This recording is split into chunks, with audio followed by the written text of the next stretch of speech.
So I'm Joy Foster, founder of TechPixies, as you know. We're going to talk about 8 social media networks in 60 minutes, and I'm going to answer your questions, but I'm also going to do hot seats and look at people's accounts.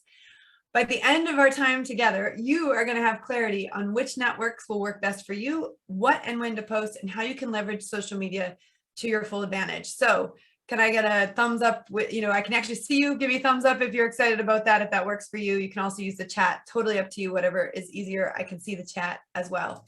So I'm excited to be working with you on this today. Social media starts with great design. And who here, give me a thumbs down or a thumbs up, who here thinks they're a great designer? Or put it in the chat. Yeah, thumbs down says Charlie. Sita says down. Carmel. Yeah, Reverend Gail down. Right. Most of us do not think we're designers, and that's not true. We are by our very nature of being human, we are creators. We think about something, and I'll just just hold up my water bottle. Right. Emma Bridgewater had an idea for this water bottle at first in her head, and then she created it. So what we are as humans are people who haven't tapped into our creativity. There's a huge gift that was given to the world, which is Canva. And if you've never used Canva before, this is your chance to learn how to use it for free. So if you go to techpixies.com/Canva, you can grab our free guide on how to use Canva.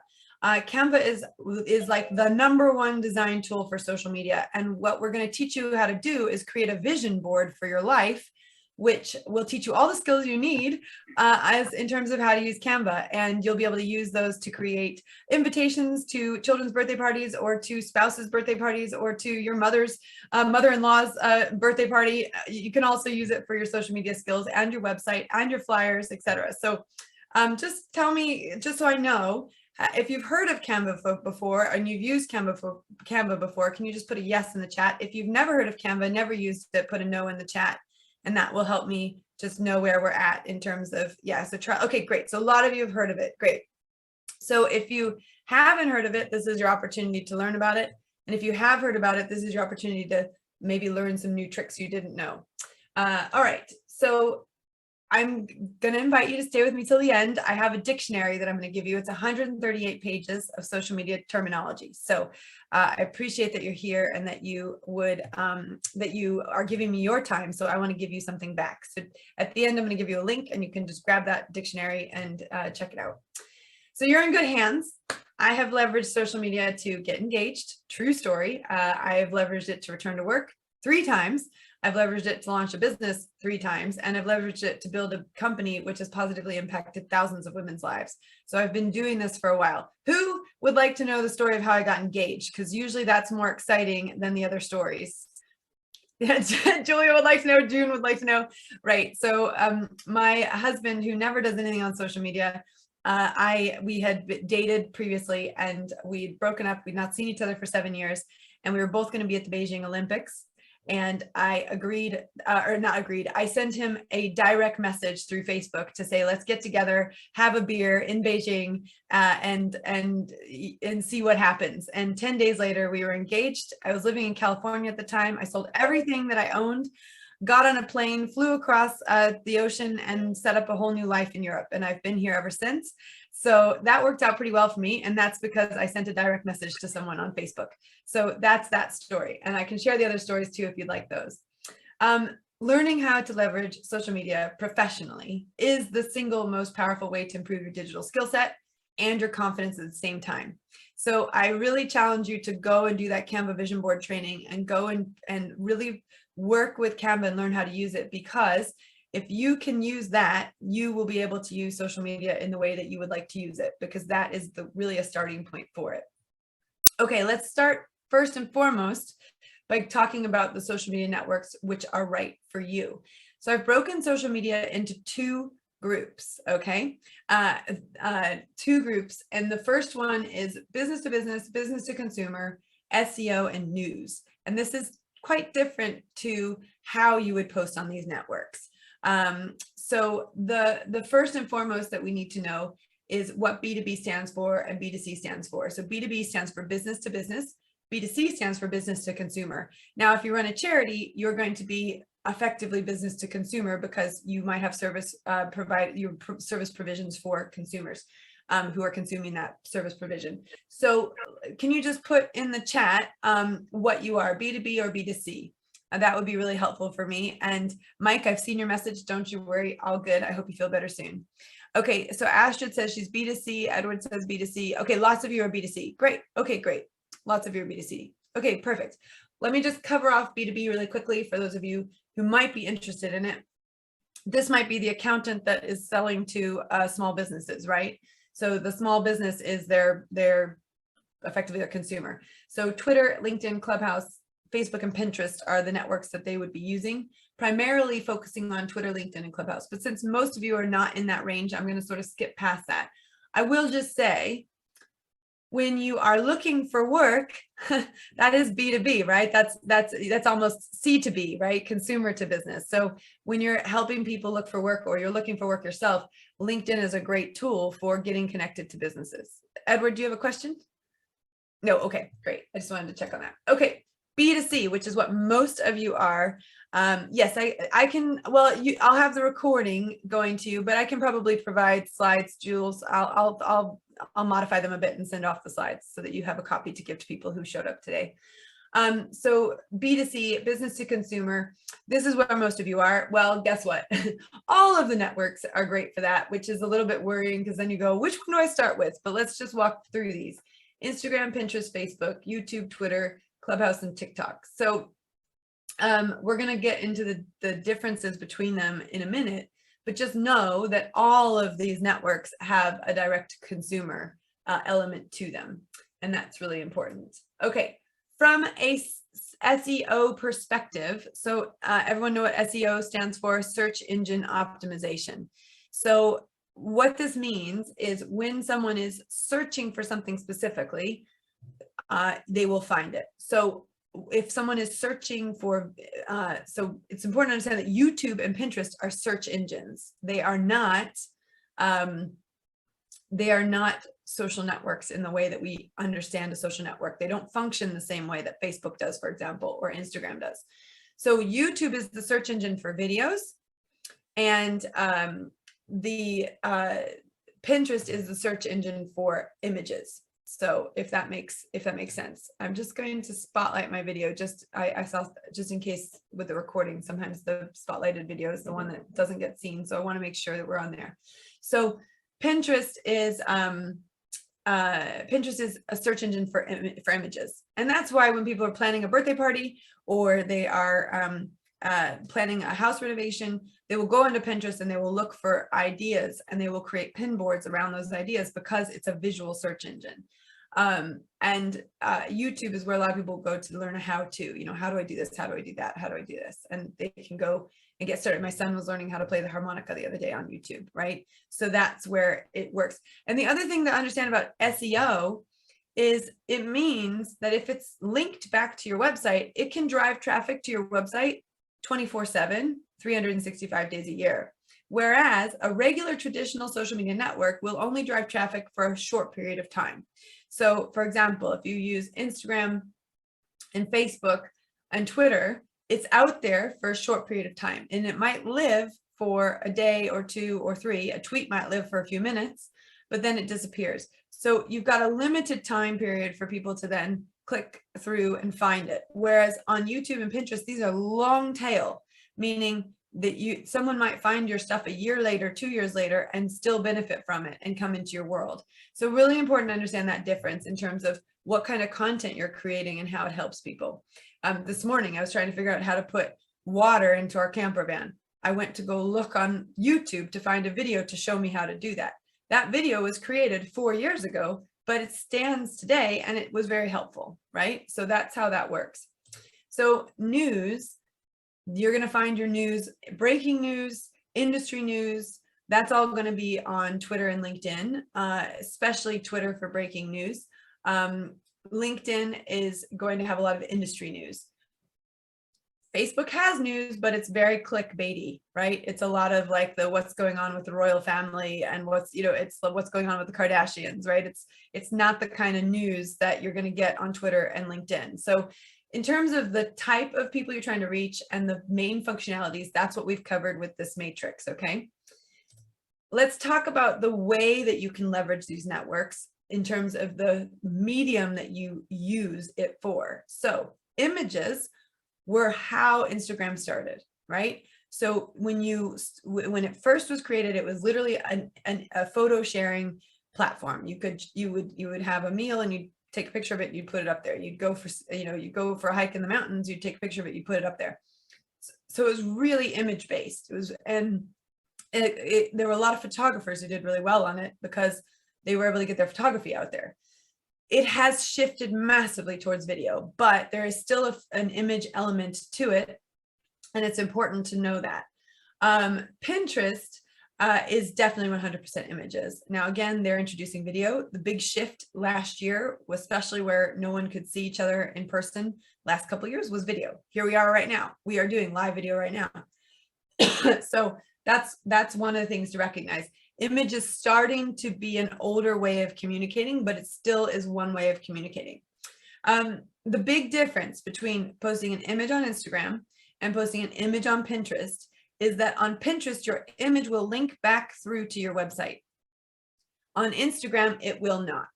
So very important to understand that if you put an image up on Instagram, it's not going to link back to your website. A huge part of using social media is to link back to your website. So if you are using Instagram, you want to be using the stories as well as the grid posts. And we can get into that a little bit later. But on your stories, you can put links now. And this is a new feature, relatively new feature. And it means you can drive traffic to your website in a way from Instagram that you couldn't before. Before, you had to wait till you had 10,000 followers, and then you had a swipe up option. That's more or less gone with this new link option that's in the stories. So that's a big change. But a lot of people use images and video in stories, and then they put the link on top. And I'll give you an example of that later. Okay, sound. This came out during the pandemic. So Clubhouse was a new social media network that was introduced during the pandemic. Who knows about Clubhouse? Give me a yes in the chat if you know about Clubhouse. Not everyone does. In fact, I did a social media crash course on Tuesday and no one knew about it. So yeah, great to know. Okay, so they rolled it out to Apple only, which is why a lot of people didn't hear about it, especially if they have Android. And now they've rolled it out to Android. And it is literally like live radio. You can go and you can start your own talk show on Clubhouse anytime you want. And it's not really called talk shows, but that's sort of how it works. So it's a great medium for people who don't want to do video, who don't want to do photography, who really want to leverage their voice to spread the word. And you can go down any rabbit hole you want on any of these social media channels, but particularly in Clubhouse, if you want to go listen to whatever you're interested in, there is someone talking about it at that very moment. Right now, you can go and do that. So I find Clubhouse a really interesting place. We've got students who are starting to use Clubhouse very effectively, and I think that's really that's really great.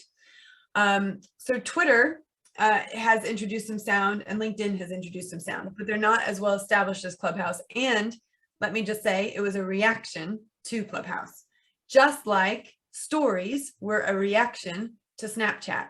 So, I mean, I don't know if any of you even remember Snapchat. It's sort of something that's dropped off a bit. But the thing about Snapchat that made it so popular was you would put something up and it would disappear in 24 hours. And that's what stories are. Stories disappear after 24 hours. And so all these, so basically Snapchat introduces this 24-hour content, and Instagram jumps on it, Facebook jumps on it, now LinkedIn's jumped on it, right? So everybody else jumps on it because they see the popular trend. Same thing with sound, right? Clubhouse introduces sound, boom, everybody has sound options now, right? So that's how this works. Now, video, which we're going to talk about in a second, the network that pushed everyone towards using video all the time was actually not YouTube. YouTube's been around for years. It was TikTok, because TikTok was video only, whereas these other ones you can use images and links, etc. TikTok's video only. So then suddenly everyone's going, oh, we need to do video more, and we need to make that more exciting. So that's where Reels came in on Instagram. So I might be throwing a lot of vocabulary out here that you don't know. You get the social media dictionary at the end, and that'll help you work through and navigate some of this vocabulary. And I'll give you some real live examples when we do the hot seats. Text, URLs, and links. This is what traditionally started with social media. So if you think back to the very, very early days of social media, you might even think back to MySpace, which was the precursor to Facebook. where, and even Facebook in the earlier days, where you would update your status, right? You know, I just made dinner for my kids, or, I mean, the things we used to put on there. Sometimes I get reminders of what I posted on Facebook 11 years ago. And I'm like, oh my gosh, I actually spoke about myself in the third person, you know, like Joy Foster is busy cleaning her, you know, kitchen or whatever. So it did start that way. We started with text. And actually Twitter is the one network where text still works. You will see that there are viral tweets where someone's just put one sentence. It's just a powerful sentence and it just gets retweeted, retweeted, retweeted, retweeted. Stephen Bartlett is a really good example of one-liners. And a trend that's happened is people take their one-liners that blow up on Twitter, and then they create a post on Instagram with that one-liner, and then that blows up. So you see that there's a lot of cross-posting from one network to another, but they're posting it as an image of the text with their official blue tick on Twitter. Then you see this happening with influencers a lot more than other people, but that is Twitter is the one medium where a text tweet still works. A lot of the other ones need a visual.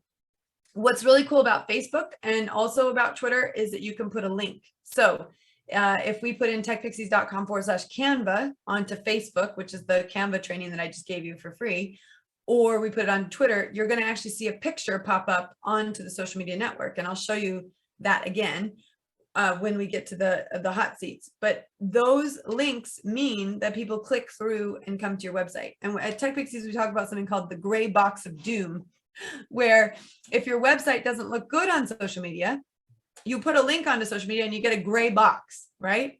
And that's what we want to avoid, the gray box of doom. So when you want to make sure your links scrape well, and I can give you some tips on scraping later, Jules, maybe just make a note that I need to come back to talk about that, because that might be useful for all of you. And LinkedIn will allow you to put links and URLs onto a post, and it will generate a preview. And the one thing you can't do this on is Instagram. So I just want to be really clear. You cannot put a clickable link on Instagram apart from in stories. And I'm happy to show you all of those examples when we go into hot seats, because I'll probably see some of those examples for you, but I also have our own examples. Okay, live video.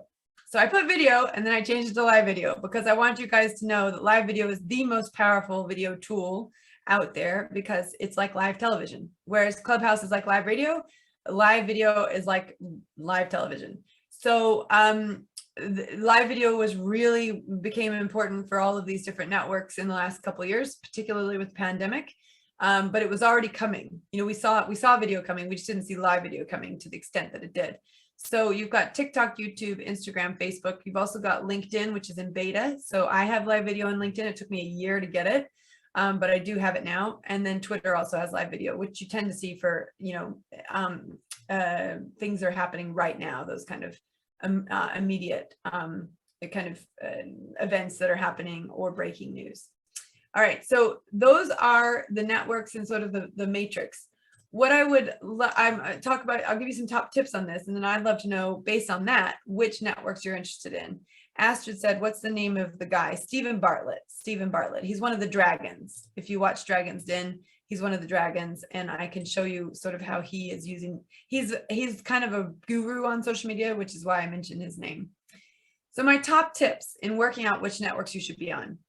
Number one, what do you enjoy doing? Do you prefer video? Do you prefer images? Do you prefer sharing blog posts? You know, what do you like to do? But that's important, but that's only a piece of it. You really need to think about, where are my potential customers? Where are the people that I want to work with? What networks are they on? If you don't know this, these are my top 2 tips. You send your existing customers a survey asking them what they're using, what they're on. And if you don't feel comfortable sending a survey, just ask them. When you're talking to them, when you're working with them, just ask them. The other thing that you can do is you can research people and organizations that are in a similar space to you and see what's working for them. On websites, you will have the links to the different social media networks on the bottom of the websites or on the top of the websites. So if you can go and identify who your main competitors are, who seem to be doing things well and on social media, you can look at all their networks. And here's the trick. You want to see which networks are getting engagement. It's not like, you know, it's not just about the likes. It's about who's getting comments on their posts, what posts are getting commented on, what posts are working, not working. So, and we're going to do some of that when we do the hot seats. So that's really important for you to know. So I would be researching people in your space and seeing what they're doing. Okay, so based on what you've learned so far, which networks do you think you're most interested in learning how to use based on the information I gave you in the matrix and also the tips I just gave you? So just put that in the chat. Okay, Kin says stories. Yeah, so that's going to be your Instagram and Facebook and LinkedIn. They have stories as well. Carol says Twitter. Astrid says Twitter, Instagram stories, and Pinterest. Yeah, and then Clubhouse.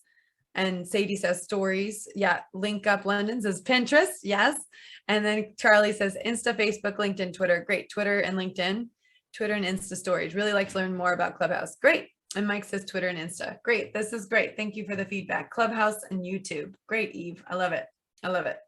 And that's actually just, Eve, on that note, what we do see people doing is they'll be doing a live video on YouTube, and then they'll have their Clubhouse open recording the live that they're doing on YouTube. So that's a funny way of using both of them. Okay. And then Reverend Gail says Facebook. Great. Okay. So we've got through that. All right. So now we've talked about the networks that exist. You've got some knowledge on some networks. Give me a yes if you learned something new, and that was helpful, because I would appreciate that feedback as well, so that I know that it's that you learned something. That's the most important thing. Okay, thumbs up from Fair. Thank you. Okay, awesome, great, thank you. All right, so now we're going to move into how social media works right now. Okay, it's 2022, and social media is ever changing, and what I say to you today is going to be valid for about a year, and then new things will come into place. However, I have been teaching this model, the sunflower effect model, for probably around 10 years. So the good news is the fundamentals of how this stuff works is still there. The only difference is that as the social media networks change, as websites change, the way that you present information to people and get it to them changes as well. So let's talk about a sunflower. So imagine a sunflower. The stem of the sunflower is your business or your service, your product or your service, right? So again, if you're a charity, it's going to be your service, right? Or maybe your product if your charity shop has a product that they sell. So the stem is the product or the service. The seeds are the weekly content that you put out there. So you should be creating weekly content. You do not need to create daily content. I want everyone to dispel the myth that you need to create daily content, because you'll end up doing a lot of work, and it will take away from time that you need to do for building your business or your charity or your service. So, make sure you're creating weekly content. Now you can turn weekly content into multiple posts if you want. So like, let's say you create a podcast and you talk about the 3 mistakes people make on social media. Well, you can then do 3 pieces of content where you talk about, the first mistake I see people making is they use links on Instagram in their grid posts when they shouldn't be, because it doesn't work. Tune in tomorrow to find out the second tip, or listen to my podcast, right? So you can take the big piece of content and create it smaller pieces of content if you want to do that. The other thing you can do is create themes around 4 or 5 themes within your business, or your charity or your service. So one example of that could be a testimonial. Another example of that could be a photo or a video of you, the founder, or someone on the team, etc. A third thing could be specific to the client that you're working with, helping them sort through, like identifying the major problems that they're having or the major questions that they have and answering those questions. And then the fourth one could be a quote of inspiration, or some other type of inspiration. So you can really create some themes and just rotate through those themes on a regular basis. That is your weekly content, right?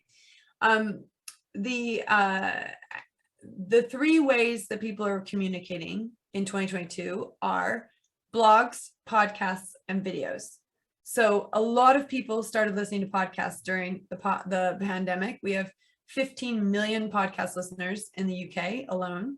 And again, if Clubhouse is live radio that you get to pick what you listen to, podcasts are pre-recorded sound bites, sound pieces that you can listen to. So at TechPixies, we have a podcast. It's called Sparkle and Thrive. If you go to techpixies.com/podcast, you can get our free guide to starting a podcast. And that will help you understand how to start a podcast. And it's very, very simple. And I teach you exactly how to do it, exactly how we got started. We've had over 55,000 downloads of our podcast since we started. They're big deals. And if you are involved in a particular industry, you could do a weekly interview with experts in your industry, and you can use your podcast to establish authority in that industry, which then helps you build up your business or your product or your service. So the third piece of this are the pedals. And this is how you peddle your content out to the rest of the world. You do that through social media, you do that through email marketing, and you do that through your website. And the key is, if you are using social media properly, you can create a video, stick it on social media. You can do a live video on social media, and then you can email your mailing list, and you can say, here's what I talked about this week. And if you have any questions, just hit reply, right? So you're engaging with them, but you're also driving traffic back to your social media. Why is email important? And I'll talk about this in a minute, but social media only gets seen by 3 to 10% of your audience. So if you have a mailing list and you're not using it, you need to start using it. How often? Once a week, just once a week. Some people get really weird about once a week. That's too much. I'm going to drive someone nuts. Well, think about all the people that email you all the time and you still haven't unsubscribed, right? You stay on there for a reason. You keep those emails for a reason. So they're not going to open all the emails, but if you only send one email a month, you're a lot less likely to get opened than if you're sending once a week. The other thing is, if you're not emailing at all, you're going to lose the value of your mailing list. It's about 10% every month that you don't email it. So that's also important. And your website, you can post your content on your website. So you can embed your social media content on your website as well. And you can, if you do a blog post on your website, you can then break up the blog post into smaller social media posts that then drive traffic back to your blog post. So there's so many different ways you can do this. But the key premise here is that even if you don't have a product or a service, you can start planting seeds on social media that then help you build a product or a service, right? Because you're starting to find your voice, you're starting to connect with people. But the key here is, once you do have a product and service, you need to create weekly content, and you need to get that content out through social media, email, and website. All good? All right, great. Oh, there we go. My son's just very excited. He just got something in the post. Okay, so now I want to know, which type of weekly content would you like to create? So tell me in the chat, would you like to do video, blog, or podcast? If you were thinking today, what would be best for my business? Okay, Mike says blog. Zeta says blog. Heather says blog. Charlie says blog. Sadie says video. Blog, says Emily. Okay, here's the key question, and this is really important, this question. Those of you who picked blog, did you choose blog because that means you don't have to do video and sound? Be honest with me, because that's one of the worries that I have. Yeah, Heather says yes. So you all said yes. Here's the deal. It's shifting. The shift is happening. It's already happened. So it might be scary to do video, but you're doing video right now with me, right? It might be scary to do sound because you've not done it before, because you don't like the sound of your voice. First of all, scientifically, we don't like the sound of our own voice, right? Scientifically, we don't like the way we look. The thing is that there's studies that show that what we perceive about ourselves and what other people perceive about us are totally different. So Dove did a commercial where they had women in a room, and they had them describe themselves to a sketch artist who, like does criminal sketch artists. So sketch artists, where they're describing themselves, that the sketch artist can't see them. So they describe themselves, and the sketch artist draws the woman. And then the next woman comes in, and they had a chance to meet. The women had a chance to meet and talk to each other. And then they say, before I sketch you, I would love for you to describe the woman you were just speaking to. So he sketches out the woman that this person was just speaking to. And what he gets are two portraits. One portrait of the woman the way she described herself, and one portrait of the woman the way someone else described her. Which portrait do you think was more beautiful? The one of the woman who described herself, or the one of her friends who described her, or the person that had just met her had described her? I'd love to know what you think. You can unmute yourself or put it in the chat. A friend? Yeah, the friend, the one who met her. We do ourselves down when it comes to the way we look and the way we sound, right? But the important thing to know is that other people's perceptions are very often a lot less harsh than our own. And when they've done the research, people do not like the sound of their own voice. They do not like to see themselves back on video. However, I can prove to you when we look at the stats on people's accounts that putting yourself out there onto social media and connecting with people, people buy from people. People connect with people. You know, it was the most amazing person, one of my idols, Desmond Tutu, who said Ubuntu. People are people because of other people, right? So it's great to have a blog. However, you need to be thinking about, how do I enhance this blog with podcast and video? Really, in 2022, you need to be thinking about going beyond blogs. Not to say that blogs aren't useful, blogs are useful, but it's shifting. The shift is happening. So if you want to move with the shift, it'll be really good. Okay. Mike says you can take time to get the blog right. That's true. But what I would suggest is you do your blog, write your blog. That's the foundation for then what you talk about on your live video. That's the foundation for what you talk about on your pre-recorded video. That's the foundation for what you talk about on your blog, your podcast, right? Leverage your blog as your preparation for the other things. And also know videos do not have to be long. Live video, you can go for hours and hours and hours because it's like a live television show where you can engage and have a chat and everything else. It's like it's there and it's gone. So live video does really well. When you're doing recording, it needs to be short, right? So one of the things that's happened with Instagram with Reels is they're 1-minute videos and they get seen by a lot of people. So you want to make those Reels exciting and interesting, but you can keep them at 1 minute. So videos can be 1 minute, and talking videos are just as good. You can drop a truth bomb in 1 minute to somebody, right? I mean, on TikTok, I've just gone on to TikTok because I'm teaching our students how to go onto TikTok myself, and I needed to do the research by actually getting on it myself. And on the last video I did, I've only done a few videos and I'm just pulling it up now just to check it where it's at. But I've done a few videos, and the last video I did was "You Are Amazing." And I just tell people how amazing they are and what a wonderful person they are and what great contribution they're making to life. It had 843 views. It was a very simple video. It literally is, "You're amazing. You're doing amazing work in this world. Keep going." Who doesn't want to hear that, right? And so that's all I did. But that's all people wanted to hear. And it was 4 times as successful as any other video that I've put up there. And so that says to me, well, I just need to keep complimenting people on my live videos. That works really, really well. Okay, so let's talk about what and when to post on social media. So if you've got, obviously I'll send through the slides, these key slides, because these are the ones that you're going to want to look back on, or take a phone, screenshot with your phone. But the 6 B's are this: be on brand, authentic, and professional. What does that mean? Well, you might have noticed I'm wearing stars. I've got stars behind me. We've got stars in our logo. I usually have star earrings on. I don't in this particular moment. I have them right here, but I usually wear my star earrings. So that just means, like, what are your brand colors? Are you wearing your brand colors, right? If your brand colors are, orange and gray, are you wearing orange and gray, right? Do you have I know a woman who's got, her brand colors are leopard print. And so she always has a leopard print jumper when she presents. And she even has a cutout of herself in a leopard print jumper that sits at her stand when she's not able to stand at her stand, right? That's how lasered in she is on her brand. Are the colors from your brand built into your look and feel of your social media posts, into the look and feel of your website?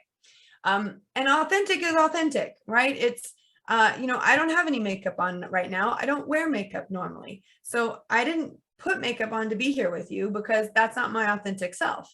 But I brought my energy, and I've brought my smile, and I've brought my information. And hopefully you're still benefiting from that, even though I don't have makeup on, right? That's what authentic means. Be aware of your analytics, right? Be aware of your analytics. What is going on? What's working? What's not working? And I'll show you some tricks and tips on how to do that when we do our hot seats. Be engaged.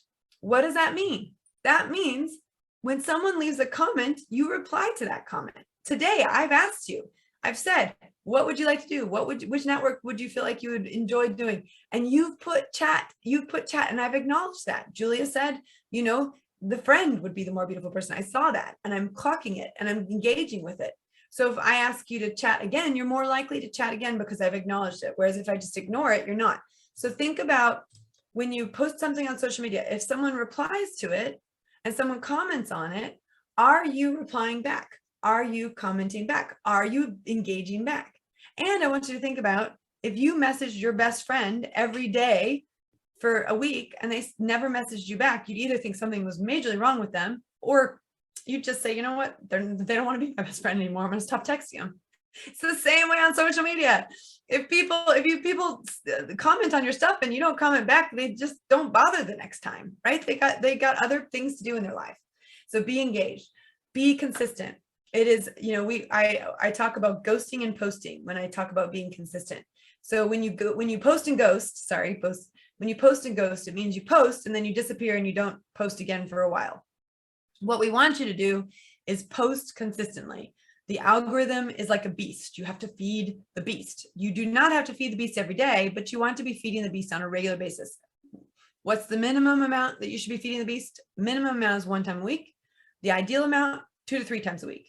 Now, Twitter is a slightly different beast as well because it disappears so fast. So, you can say the same thing over and over again in a slightly different way, and you'll still get the message across. It's a lot more, it's high maintenance in that way.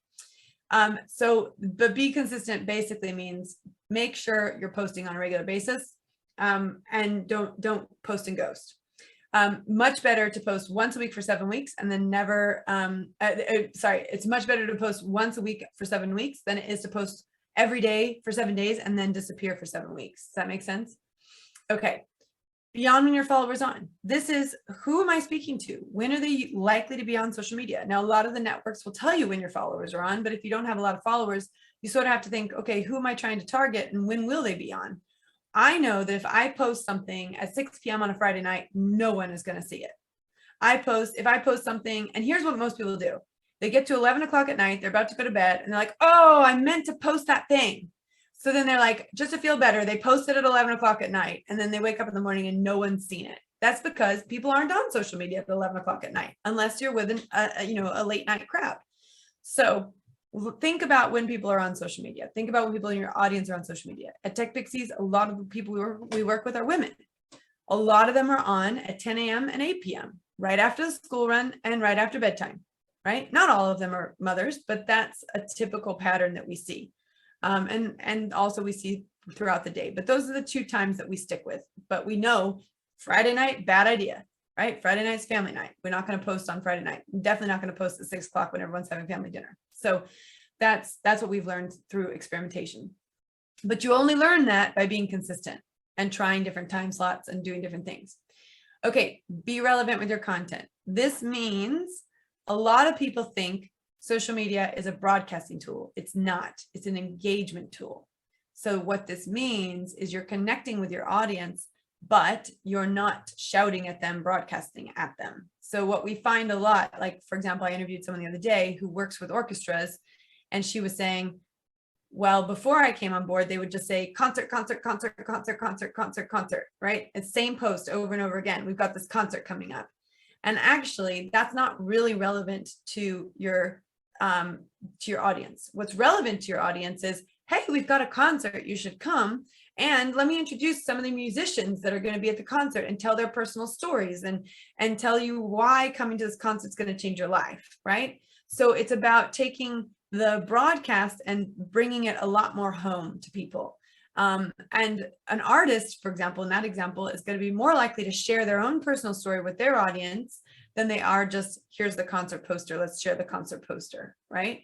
So that's just an understanding of being relevant with your content. And it's about what people want to hear, not necessarily what you want them to see. So I'd love to know which of the 6 B's resonates most with you. I'll put this slide back up so you can see it. And then I think now I've got another set of things to go through, but are there any questions up until now?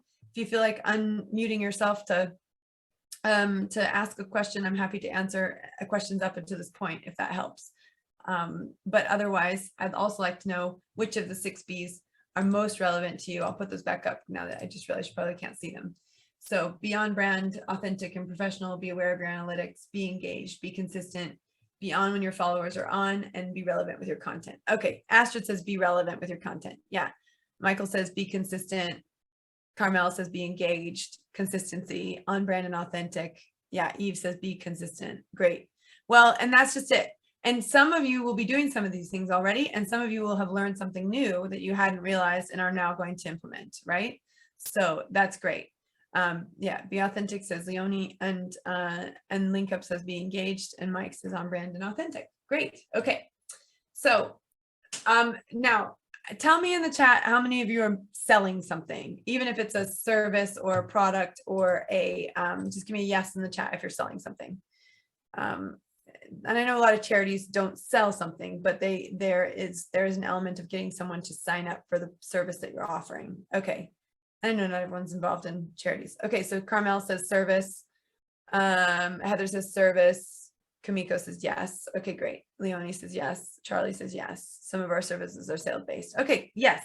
Ken says cookery class. I love it. Promoting and performance in a service. Okay, great. Here's the deal. The sales are in the mails. They are not on social media. Social media is where you might get your first sale. Your subsequent second, third, fourth, fifth sale is going to come from your email list.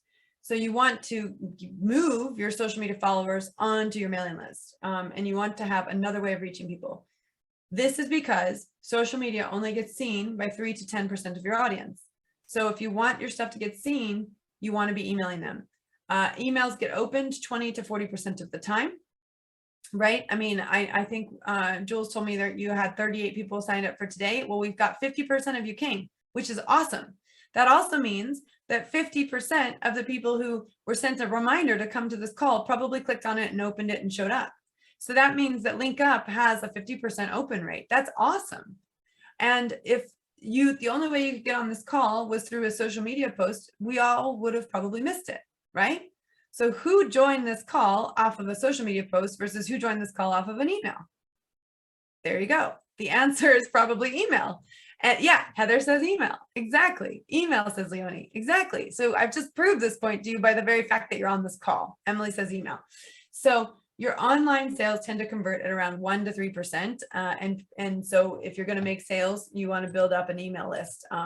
And showing up for something free like this, you're still going to have, it's great to have 50% of the people who signed up actually show up, which is awesome. And there'll be people who didn't come today that think I'm going to watch this on replay, and they never will. Because when you show up live, you usually get so much more out of it. But some of them will, which is great. And if you're watching this on replay, well done for watching the replay. Okay. If you want to make 10 to 30 sales, you typically need to have around 1,000 people on your email list. Now, this is a transaction with money, right? Transaction with money. It's different. When you have a free offering, like a free course or a free social media crash course or a free workshop or whatever, you will have a higher conversion rate. In fact, the conversion rate on a free offering should be around 50 to 60%. It's the sales that then drop down to 1 to 3%. Now, some people are really good at sales and they sell, person to person, and that's great. And you're going to see higher conversion rates versus, if I were to make an offer today at the end of this call, there might be 1 or 2 of you that say, yep, I'm excited. I want to move forward with it. But the point is just to understand the conversion rate. People don't know the conversion rate. And a lot of people will say, I want 10 to 30 sales. And they'll say, I'm not getting them. And I'll say, okay, tell me how many people are on your mailing list. And they'll say, oh, I've only got 20 people on my mailing list. And I say, okay, well, that's number one. That's your number one problem. You don't have enough people to make an offer to really to get proper sales. So you have to work on building your mailing list. You have to work on building your social media following. One of the best ways to get someone on your mailing list is with a lead magnet or a discount. So I'm presenting the social media crash course to you because Julia said, can you come and present this to Link Up? And I said, absolutely 100%. I would love to. But we also have this sitting on our website, and someone can go and they can watch it for free on our website, and they have to give us an email in order to watch it. So they get onto our mailing list. I just sent you the techpixies.com/Canva link, which gives you the free guide to our Canva guide, our vision board guide.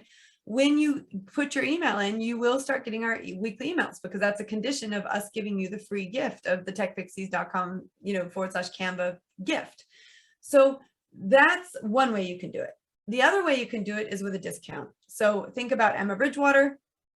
That was who I was just talking about with I've got her water bottle and I've got her starry mug, right? So if I go to emmabridgewater.com, I'm going to put my email address in, I'm going to get 10% off. But then she's going to email me every day for the rest of my life. until I buy another product. And then she's going to email me even more if I buy a product. The whole point is that the reason that you get emails every day from product-based businesses is that the larger their list gets, the more sales they get. They will make money every day they email. They will never not make money every day they email because they have hundreds of thousands of people on their mailing list. Emma Bridgewater probably has millions of people on her mailing list. So every day she emails, every day she makes money. And people can unsubscribe if they want to, but they don't. They stay on it because they like the emails, and then they might get the discount and do the thing. So that's how you get people on. And then you want to stay in contact with your existing customers. What we learned at TechPixies was, and what's true in the marketplace as well, people who you've already worked with, if they know, like, and trust you, they will work with you again. So you also need to create second and third and fourth offerings so that you're not always trying to find new people. You're actually creating value for people that come into your world and expanding on that. So I'll just give you a couple examples of people who have used social media and email and website really effectively to do everything I just talked about. This is Carrie. So remember when I told you can grab that Canva vision board, and I'll just put it in the chat if you want it. She created her vision board, and she said that she wanted to get 5 new students into her tutoring program. She helps children with math anxiety. And she wanted to do that by the end of the year. Well, I got onto a call with Carrie, and she had 21 students. She was fully booked. And she had done this with a lead magnet. So the lead magnet was a guide to help parents of children with math anxiety help their children with maths. And during the pandemic, guess what? Many of you and myself and my husband, we became teachers overnight. We had to teach our kids. So she was trying to help parents. And in that case, she also found out hundreds of parents grabbed the guide, but then there were some parents like, you know what? I still can't do this. I need your help. So she started getting students booking in for private tutoring. She lost her job during the pandemic. So not only did she build up this business, but she's now making more money running her own business as a tutor using her online skills than she was before. She just messaged me the other day. She's buying a house and she's paying for it with, she can afford the mortgage with the money that she's making and then some. So this is what is so cool about learning how to leverage it. But it's also really cool about getting really clear on what you want to use social media for in the first place, what you want to use your website for in the first place. So that's what she did. Another person is Karen Evans. She sells rubber ducks. Rubber ducks. She came on. I mean, I remember she was like a wild horse. She came on to a wild card. She came on to our free training program, just like this. And she's like, I sell rubber ducks. Is this going to work for me? And I was like, absolutely, it will work for you. Because she had a list of 3,000 buyers who had bought rubber ducks from her, but had given them permission. When she collected their email addresses, they had given her permission to email them. She had not emailed them ever in 3 years. So I said to her, you need to start sending a weekly email. And she's like, I can't do a weekly email. And I said, you can, and you will. If you want to make these duck sales, you can, and you will. So she started emailing every single week about her rubber ducks. And I mean, unbelievably, a year later, I got on a call with her and I said, how's it going? And she said, well, we grew the business, the online side of the business, from 20K to 46K, 138% growth in rubber ducks. And then she says sales attributed to social media and email marketing was up 265%. This was across her whole business. And she's like, now I'm moving on. I'm going to do something else. We're going to hire people. They're going to do our social media. And now I'm going to do Shopify coaching and help other people launch their Shopify shops. Right? So it's so cool what she was able to do, but it just goes to show that, you can do this if you focus yourself on what you want to use it for and start to leverage it properly. Okay. So now I want to know, tell me in the chat what you would love to use social media for. We've gone through a really good overview of, this is your crash course. It was fast. It was, made sure you got a lot of information, but what would you like to use social media for? And I'll have a cup of tea out of my Emma Bridgewater glass in order to do that. Okay. Saida, hopefully I've said that correctly. Please tell me how to pronounce it. I'm sorry. It says to engage with community and offer services to them. I love that. Get funders, donors for a charity. Yes. Carmel, that's actually very important for social media, right? When you're getting funding, they want to see, is there traction? Emily says, engaging with our community and building awareness. Charlie says, increase engagement and reach a wider audience. Mike says, let potential funders know what we do. Absolutely. Engage with teachers in a pilot project, says Leonie. That's great. So you guys know what you want to use it for, which is awesome. All right. So here's what happens. People have major mindset barriers that prevent them from using social media. Remember when I asked you, is the reason you're doing a blog because you don't want to do sound and video? And there were a lot of yeses. Well, I want to talk to you about this because we call these automatic negative thoughts. I say to you, I want you to go do a live video. And you say to me, no way in heck am I doing that, right?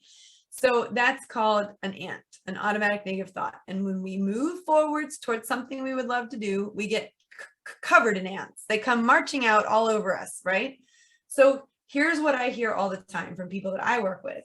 I don't know how to use social media. I don't know how to start a business. I don't know what I want to do. I'm too old, right? You might be thinking some of these limiting thoughts around your own businesses and services, especially when it comes to me saying to you, I think you should do live video. I don't know how to do live video, right? That's what I would hear from a lot of you.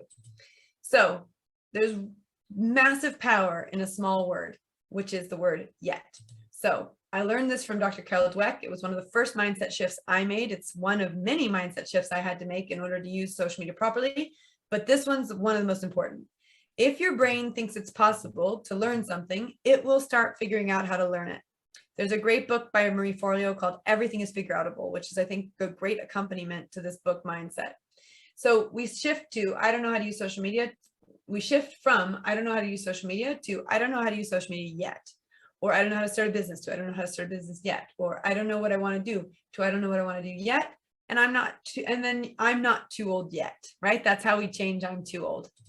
So two people that I will just give you an example of is Anne Marie Miles, Christian author. She wanted to expand her reach. She wanted to talk openly about body image.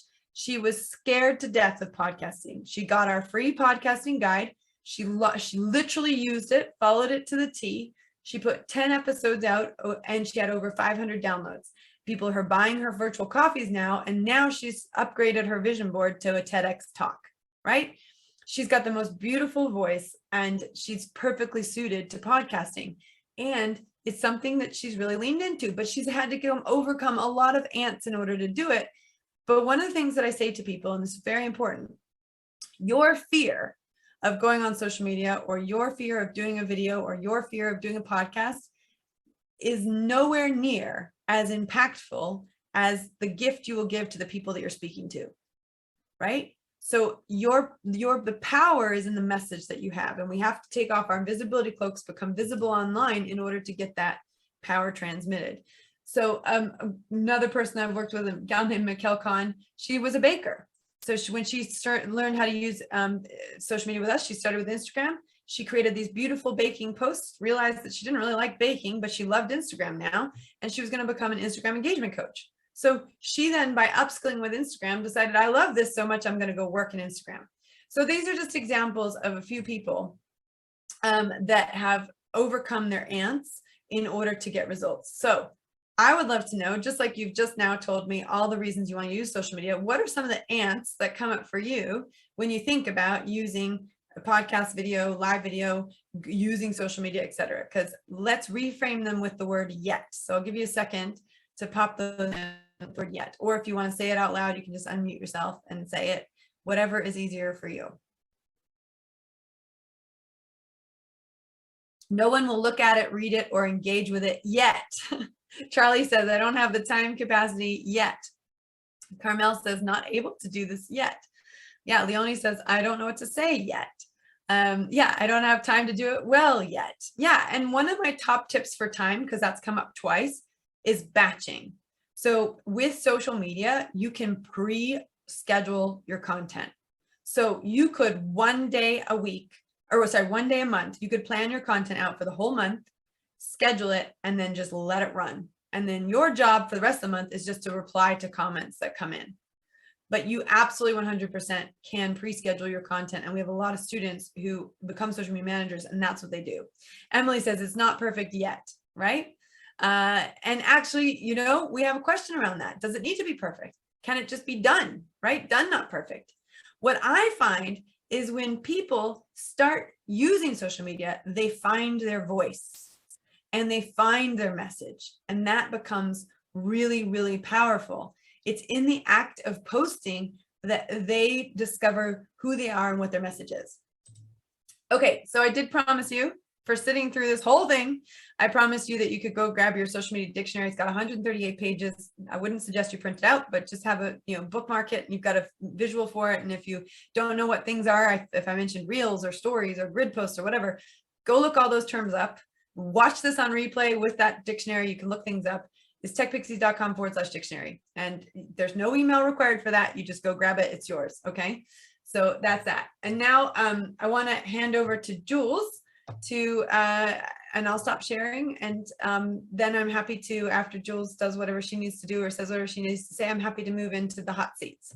I'll do my bit right at the end, actually, Joy. Okay, great. Yeah.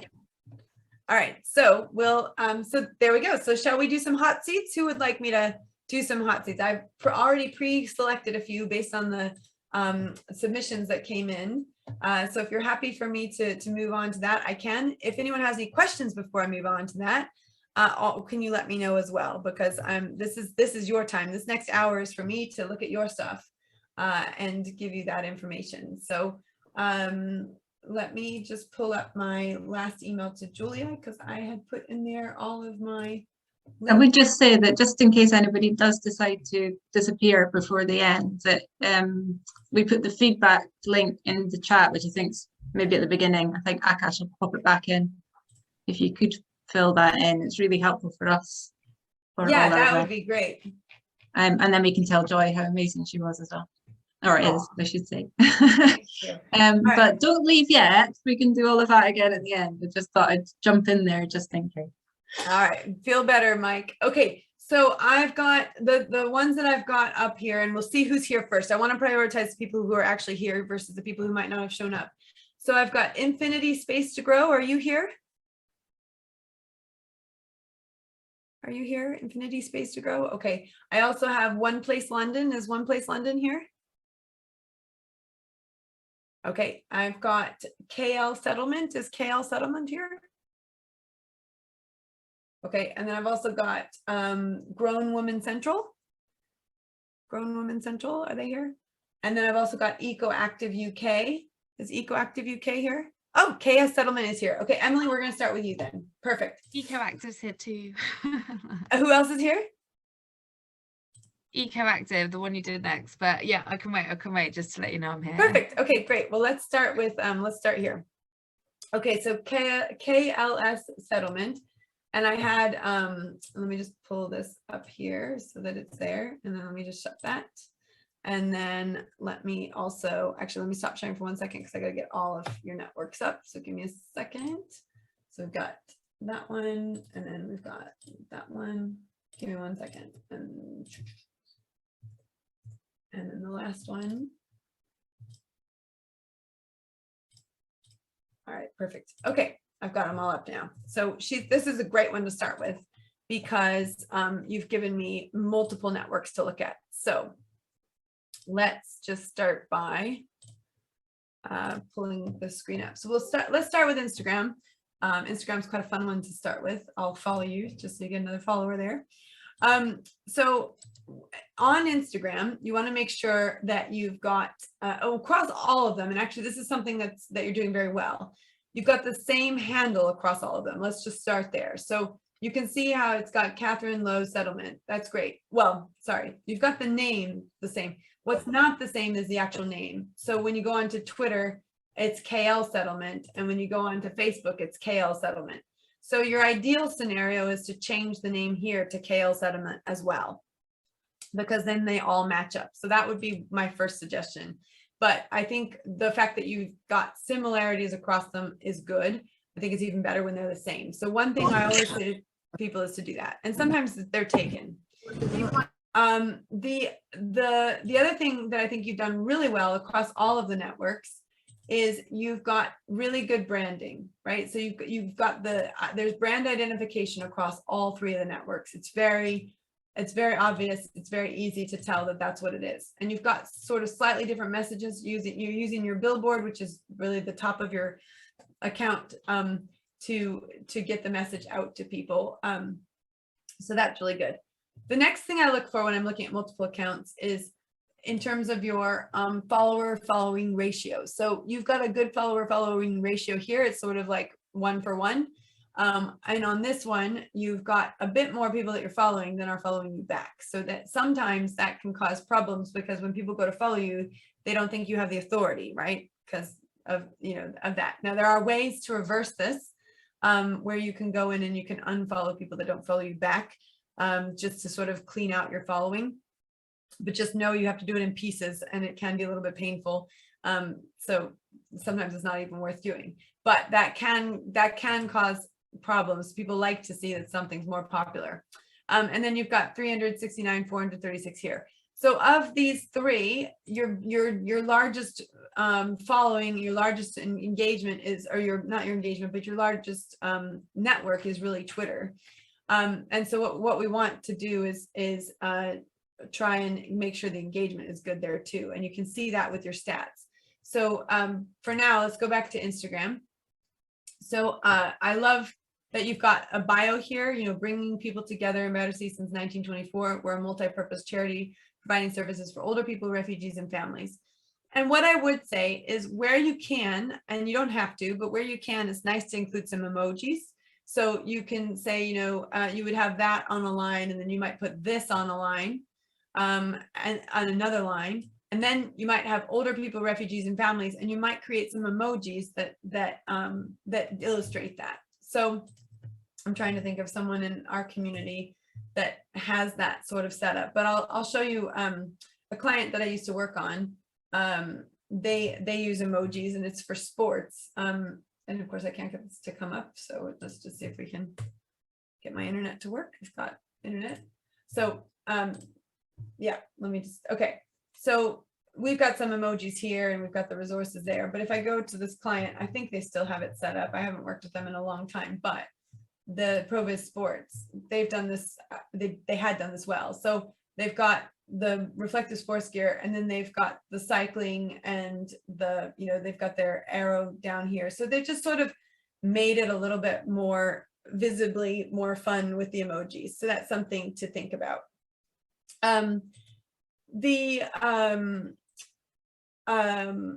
So I would just think, if there's a way for you to bring in emojis that sort of say these three things, that'll lighten it up a little bit. Also, you've got red and hearts, so that can also bring some information into there as well. And in this case, you can see where they have the hand pointing down to their link. It's just a little sort of like prompt, oh, check out our shop. So here you've got the shop grid in the link in your bio. So that's taking you to the, it's almost like link in bio. It's taking you to the things that they can do. So you could give a little bit of information about what they're doing to get them there. So you could use your highlights a little bit more. And if we go down onto your grid, we can look at what kind of posts you're putting and how you could group those into highlights. So it looks like a charity. Is it a charity? Yeah, yes, okay. It is.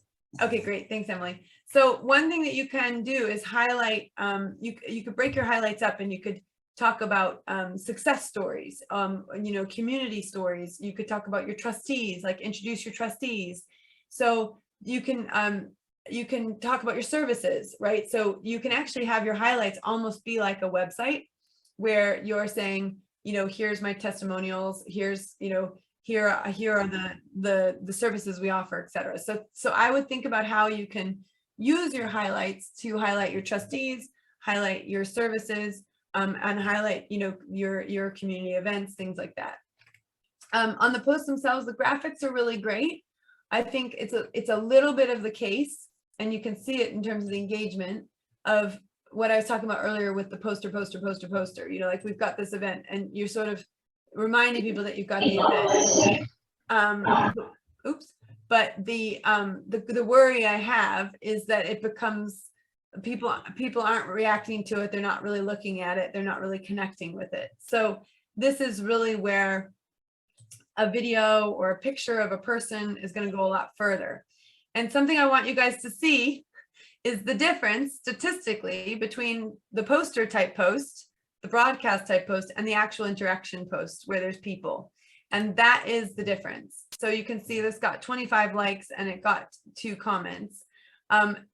Really great example of no comment left behind, right? So Trina says this and Freedom United HQ says this. So, you know, you reply, you acknowledge that what they say and then you reply.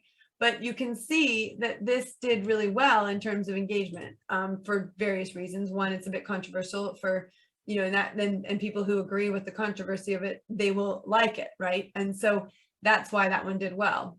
But even this one did better than the poster type ones because of the sort of personalized nature. So that's something I would be saying to do more of. And you can see, like, even here, you've got 92 views of this, which is great. And on a basic level, trying to figure out how you turn these into more of real people and more of videos will make a huge difference. I mean, massive difference, because you can see right now you're already getting more engagement on anything where there's a human being, right? People buy from people, people connect with people. So that would be my big piece of advice there. But I have to say, you've got great brand assets. So figuring out how to maybe do one of these in a mix of 9 or 2 of them in a mix of 9 is going to be more powerful than doing 8 of them in a mix of 9. So Emily, I hope that helps in terms of feedback there. The things you're doing really well, you're doing really well. Do more of those. That's the point. And I think that's important for everyone to know. That's why I say be aware of your analytics. What is working, do more of that. What's not working, do less of that. Okay, on Twitter, for some reason I'm not logged in. So if I can, maybe if I log in, it'll be easier. Hopefully it's gonna let me log in. Sorry. Okay, I'll worry about that later. Okay, so again, you know, this stuff, and this is an example of when one does well on one network, it'll likely do well on another network. You know, the thing you've got is regular tweets going out, right? So you've got a couple going out every day, which is great. Something to be aware of: on a phone, this gets cut off. On a computer, you can see the full poster, but on a phone, it'll cut it off and it'll only show you a portion of that. So just be, when you're creating content, you want to be careful about that. What I will give you guys as well is our Size Matters cheat sheet. So if you go to Size Matters, I'll drop that in the chat. That'll help you as you create content for the different networks to understand. So let me put that in there. Emily says, that was so useful. I think we have our buffer set up to recreate the same Twitter and Insta, so perhaps need to post less on Insta. Yes, definitely. I would say, if you're using buffer, I would not be doing, Twitter and Instagram don't work the same. So I would be doing one, you know, I would plan these out a bit better, because it doesn't like being it doesn't like the same stuff going again and again. Like, here's a good example of that, right? Just 2 things back to back, they're the exact same. They don't work the same way. So you can't do the same that on Instagram for sure.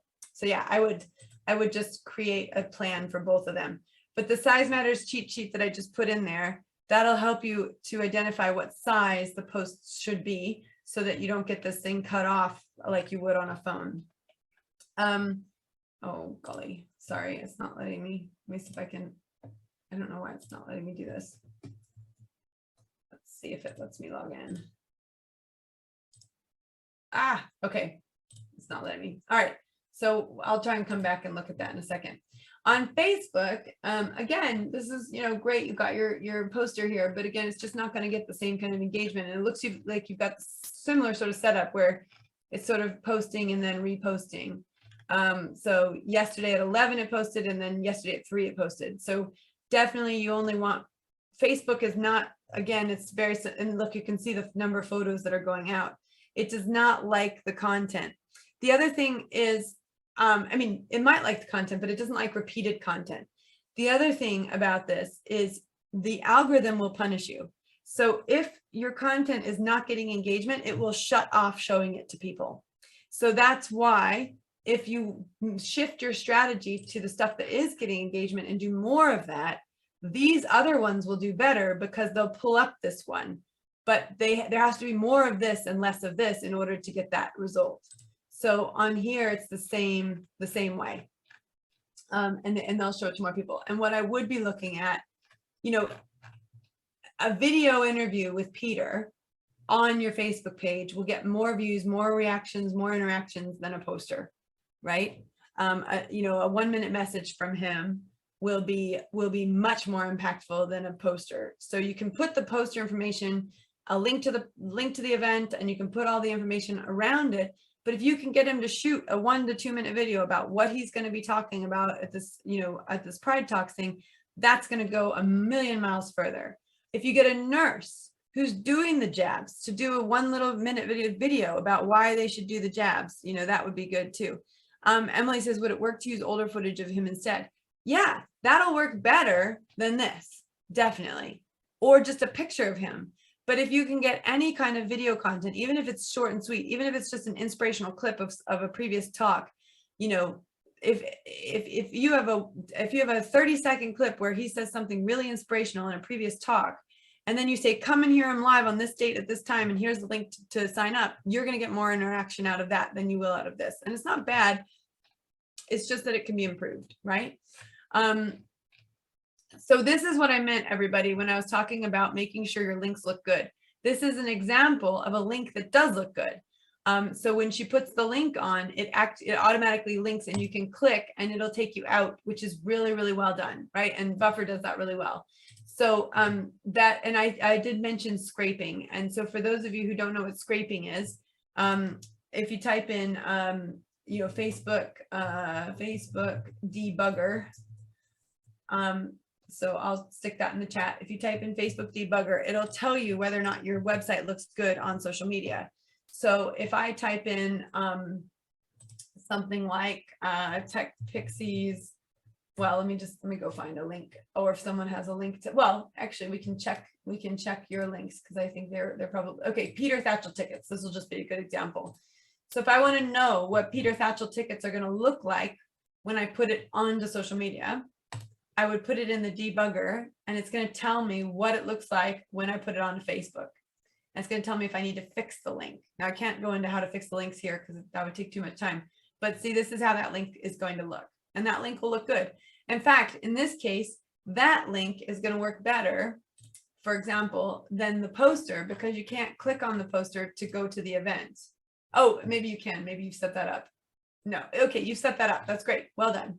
So that does work. So that's a link. So that works. It's just, it's showing up kind of strange, but that does work. So that's great. The other thing to leverage on Facebook, if you do have events, is actually the events section. So you can set up events on Facebook and it'll pull the events in. So that's definitely something to think about when you do have live events, because you can have the events sitting there and people can say they're coming or not coming or interested in coming that way as well. So, you know, look, you're doing a great job. The most important thing that you're doing is posting regularly, but here's what I want you to see. You got 4 reactions and you got 3 shares. Now, my top tip on Facebook, when you get reactions, you can still invite people to like your page who have reacted to your page. So let me just show you how that works. If I go to the TechPixies Facebook page, and my team's pretty good at doing this, so they might have already done it, but I'll show you this trick. It's a great way for growing your following on Facebook, which is actually quite challenging to do sometimes without paid advertising. So if you go to your page and then you go to a post where someone has liked it, you can then, if they've engaged with it. So let me find one where we've got, okay, so here's one where we've got 8 people who've engaged with this. So I can click on that, and then if they haven't already liked the page, I can invite them to like the page. So you can see I can message these guys, I can add these as friends, and I can like their page. So they're already liking my page. So all of these people are already liking our page. So I can't invite them to like it. But the point is if I did click on this and someone had not yet liked it, then we can invite them. So here's a situation where we've invited this person to like our page, and we can cancel the request. But there's one where we have 27 reactions, right? So confirm friend request, add friend, add friend. Oh, I think this is because I'm viewing this as me. Let me just change it to viewing it as So I need to switch the profile. There we go. Sorry, that. I really don't like, they just rolled out a new page and this is what's happened. So let me pull this up again and show it to you from the business owner perspective. All right, so now I'm on my page as me, the business owner, not as me, the individual human. And I can go and I can click on the people who've reacted to my page post, and I can invite those people to like my page. So see, here you go, invited, invited, invited, invited. So these people don't like our page yet, but they've been invited to like our page. And I can do the same thing with these people, right? So I can invite them, and we're inviting them. So that's what that means is, and I was just showing you incorrectly. So there's a great way. So there we go. Robin Lund, I can invite her to like our page and she's got an invitation. That's how you're going to grow your following on Facebook. The debugger tool, which I just showed you, is how you're going to check if your post is going to look good on social media. You don't want the gray box of doom. Okay. All right. So, Emily, have you got a lot of feedback on that? Is that good? Are we good on that? I'll just move on to the next hot seat in that case. I'm assuming we're good. Okay. So I'll move on to the next hot seat. Let me stop sharing. Does anyone have any questions about or any points of clarification on what I just covered? Because I threw a lot of information at you. All good? Okay. All right. So EcoActive is here. Was that right? Charlie, are you EcoActive? Yes, yeah, EcoActive's here. Yeah. Okay, great. Oh, Emily says she's got so many notes. Okay, good. All right, Emily, I'm glad that you've got notes. I'm glad that that worked out. Okay, here we go. So let me share EcoActive UK. Awesome. All right. One thing I would just say too is that size matters cheat sheet does matter. On that last account, there were some things getting cut off. You can see here as well that it says more than 1/3 of food was wasted. If I close that on the grid, all you see is more than 1/3 of food, right? So when you're creating posts, even though this will do better on a phone because it'll take up the whole space, you want to make sure that the text is in the grid area so that it can be seen from that perspective. Okay, so I'll follow you too, give you a little boost on your following, but this is great. So you've got your EcoActive_UK, you've got your EcoActive name here.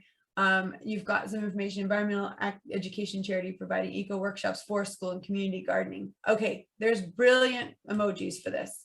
So just get your thing a little bit more exciting with some emojis, which would be really helpful for you. And it'll just, you can put like an emoji and then eco workshops and an emoji and then forest school and then an emoji and community gardening, and that will help a lot. One thing you might have noticed is neither one of those circles had a red around it. So I'll just show you if you, I'll come back to this in a second, but the stories, what I was talking about, that's the red. So if you click on that, it'll pop up with the stories. So if I just come back to this, so this is a story and this is a podcast episode we did, and I can click on this button, listen now, and it'll take me to the website where I can listen to that particular podcast. So that's how you can leverage your stories. And so now, you know, you can go and you can listen to that podcast. That's how you can leverage stories to have that link. And that's just a sticker when you're creating a story. But you can tell if a story's been created by that red circle, and now you can't see it anymore. But the other thing you can do is you can use stories to boost the person actually to boost a post. So this is a post that will have just gone out today. It's probably only been out for a couple hours. Yeah, it went out 6 hours ago. So it went onto our feed and then it got shared into our stories. So now it's going to go on here, and then and hopefully, wait, let's do that again.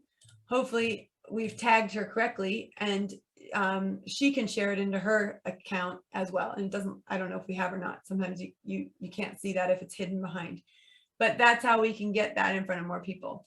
So posts take a little while. This one doesn't have a lot of engagement, but if you look at some of these other ones, once they've been there for a little while, you can see that they do get some engagement.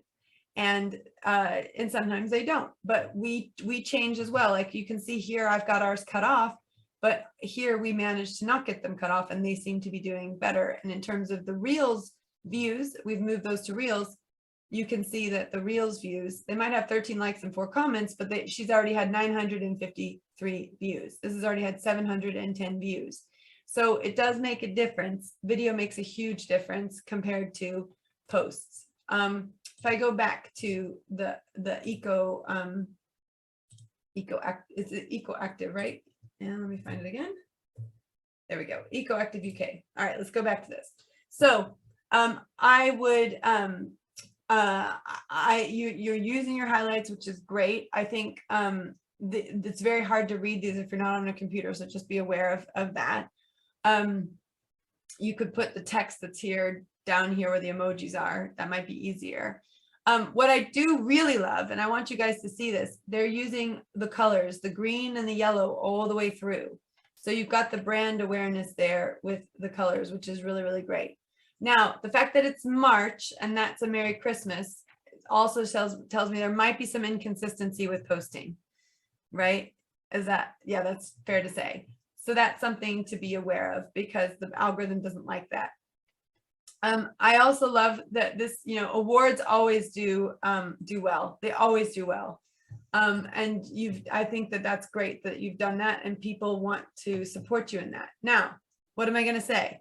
No comment left behind, right? So make sure you go back, and I don't care if you do it today and you go back for the last 3 months and comment on everyone's, you will see a boost in your engagement if you do that. It's really important to comment back. So you just like it and comment back, and you do it every time. I believe so strongly in this, and I will show you what it also does for you.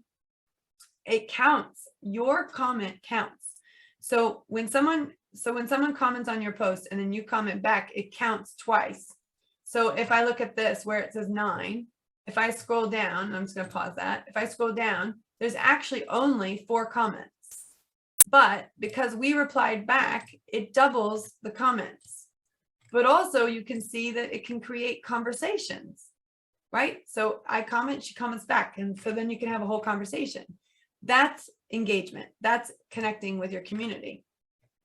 Even when we had 229 comments, I replied to every single one of these comments. And literally, unless you tell me you're Kim Kardashian and you have thousands and thousands and thousands of comments, I'm going to tell you, comment back, reply back, connect with your community because it makes such a difference. So that would be my comment there, is just make sure you go through your posts and do that. And I think, you've got the people thing going well, right? So you're doing that well, and people are responding to that. You've got 17 likes, you've got a comment here. Now that's a fake comment, so you don't really want to engage with those. You can delete your comments, just so you know. When you go through your comments, you can swipe to the left, and you can delete the comment. You can even report the comment. So I would definitely be doing that as well when that comes up. Again, someone saying, good job, keep it up, like it, reply back to them. Yeah. So that's important. And then you can use your stories to get these posts in front of people by sharing them into your stories, right? So that's another way to improve that. And the thing I would say here is you've got a lot of pictures, but could you build in some messaging? Could you build in some statistics? Now you have done that here, but you've only done it once. So is there a way to build in some statistics with stories or with reels? Because you could make a 1-minute video talking about this, and you can have that as the cover, and that could be really cool. So reels don't have to be super, super fancy. Now, I will tell you, we have some amazing reels experts in the TechPixies community. So Kirsty from Rebuildagram, she's really good on reels. So she's got tips, really great tips on reels. She's brilliant at them. She shares a lot of reels. Like she shares a lot of her favorite reels that other people are doing. She's not doing it here, but I would be, following someone like Kirsty, because she shows you how to bring your feeds to life really well. And she started with us. Like she's got 10,000 followers, but she didn't start that way, right? So she shows by example, but this is an example of a reel. She did her working day in 15 seconds. And all she did was combine a little tiny video snippet, a couple seconds long, from each area of her day into one, which is so cool. I love this reel. It's really, really good. But it's just to show you that, it doesn't take much to get a boost in engagement. So Kirsty's really good at it. Another person in our community that's got a lot of great tips on Instagram who used to work for us. She did all of our social for a long time, is Emma Latham. She's got some great tips as well. And you can see how they've brought their brand colors. She's got these brand colors. She's brought those all together. She's got her reels and she's got her videos, and she's integrated text and comments. But look at what she does. She comments on, she replies to every single comment, right? That is so important. So that's a good starting point for improving the engagement. But also, this is what I was meaning in terms of your account. There are ways to incorporate people and words, right? People and words. But the thing that I tell all of the TechPixies is you've got to bring yourself on. You've got to bring the video, you've got to bring the picture. It doesn't have to be every single post, but by doing it, you will get more engagement and it'll work better for you. So that would be my other tip as well, is to bring some of the founders of this organization to the forefront. And you've got some, I would also say, if you've got permission to put the videos up, could you get some stories? Could you get them to tell their story through video, right? Could you get them to what can we do with video? I think if you've got some great pictures, how can we turn the pictures into video, right? And incorporate some of that. I think that'll make a big difference. But I would look at also just making sure you're replying to every comment, and but your branding is, in terms of making sure the green and the yellow comes all the way through, you're definitely doing that. I think you could have pops of yellow, pops of green with quotes and statistics and a video that goes along with it that makes a big difference. Does that help? Yeah, that's super helpful. Thank you. Okay, great. I'm glad that was helpful. And, look at other people in the space that are doing it. I'm trying to think of, we had a TechPixie that was doing something in that space, but I can't think of who she is now. But it was like My Green Crusade. Here it is, Roz. So she's just starting, okay? She's just starting, but she's got a good start, right? And I had to have a conversation with her. I had to say, you got to put your face on the network, right? And this is, if you look back at her original posts, she didn't have herself at all. And then we did a hot seat, and then she started bringing herself on. And if you look at it, it does so much better than the stuff that doesn't have her on. And so when I did a hot seat with her, I said, you got to put more video on, you got to put more of you on. And look, there you go, 25 likes, 10 comments. And if we go into reels, that's a reel, 1,682 views, right? That's crazy. She doesn't even have 1,682 followers. But the thing is, reels are trending. And, this is a super simple reel. It's her why. Like, why is she doing this? What does she care about? Why does she care about green stuff so much? So I think that would be a good account for you to connect with and follow, because she's learning how to do this stuff and she's in the same space as you are. And so, that might be a great place for you to connect. And that's the person that I was thinking of as a potentially good, a good connection. But this will boost these ones because you pop in and have that personal connection. And you can see she's been trying to do some poster stuff. It just doesn't do as well as that personal touch. Okay, so let's see who else is here. So I've got Infinity Space to Grow, One Place London, and Grow Women Central. I haven't looked at those yet. And then I also have one more that we had identified as a good one to do a hot seat on. And I think that was the future skills training. Are any of those people here? No? Okay. Is someone... Sorry, Joy, One Place London did put in the chat that they were here. I don't know if they still are. Oh, is yes, One Place... Can you hear me? Yes. Yes. Okay, let's do yours next then. You're here. And then we've got perfect timing. Okay, One Place London. Great branding. Immediately I can tell that black is a big color of yours. It's there. It's clear. So this is a really good example of creating highlights that have you know, you've got icons in there, which are easy to see and easier to see than the reading. So that's great. And then I would just think about maybe shortening that up because it's not completely coming through. Okay. So your vision is to transform the lives of young people, build their confidence, and give them a new focus point through filmmaking. Awesome. Now, this will not link, right? So I can click on that and it won't do anything. So you want to make sure that you do your link in your bio. And with you've got your link set up. So let's see where it goes. It looks like is it going to go to your website? Yeah. Okay, super. So if you want to have more than one link available, obviously you've got that going to your website, but let's say you wanted to have that YouTube video, you could then do what's called Linktree, which is Linktree, Linkttree. I'll just pull that up.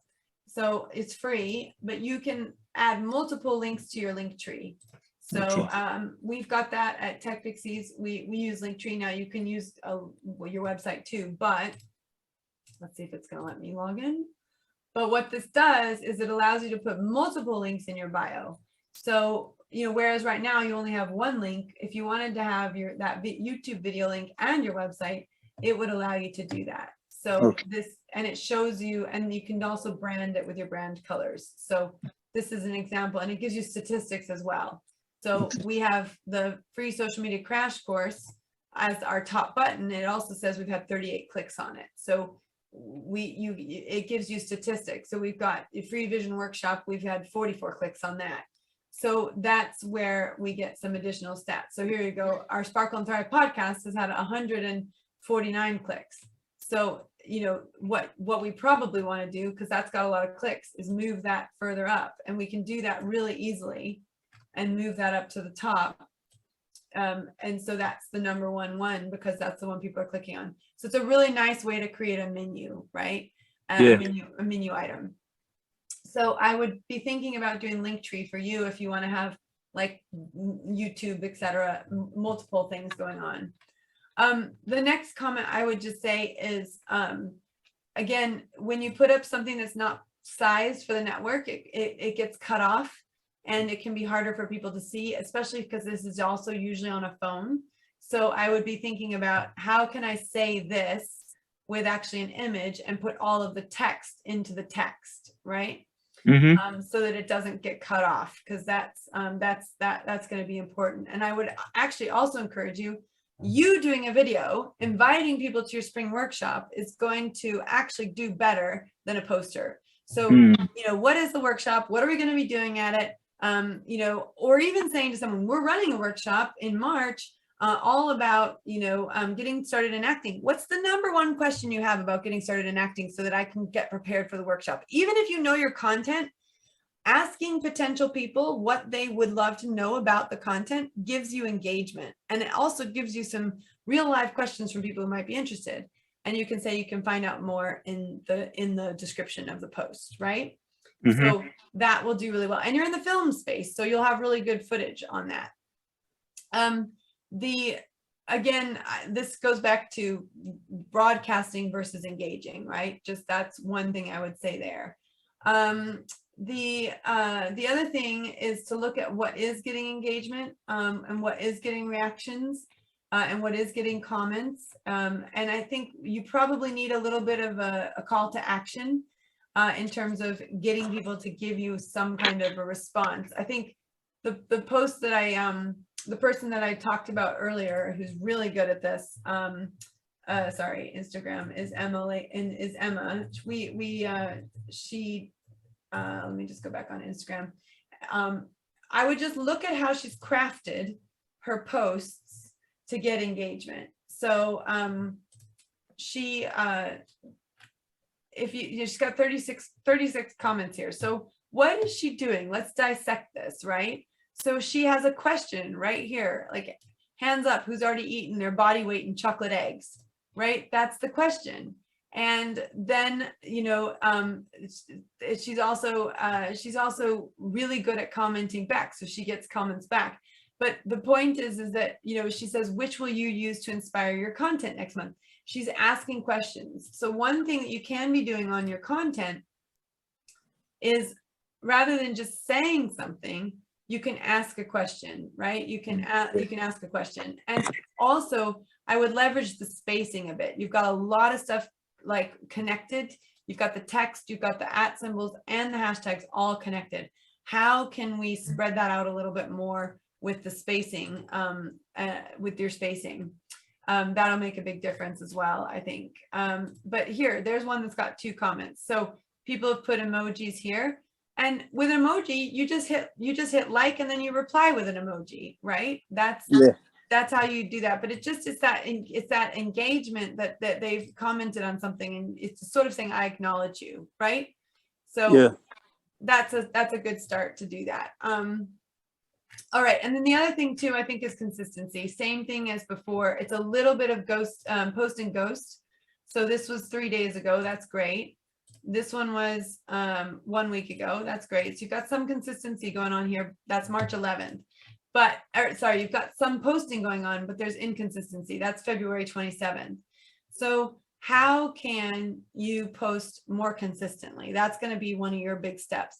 I also think if you're working with young people, you need to be on TikTok 100%, right? And so I would be looking at, especially if you're in video content as well, that is the place you're going to want to be looking at. A lot of the I'll follow you just so you have that extra following, but also for us to connect.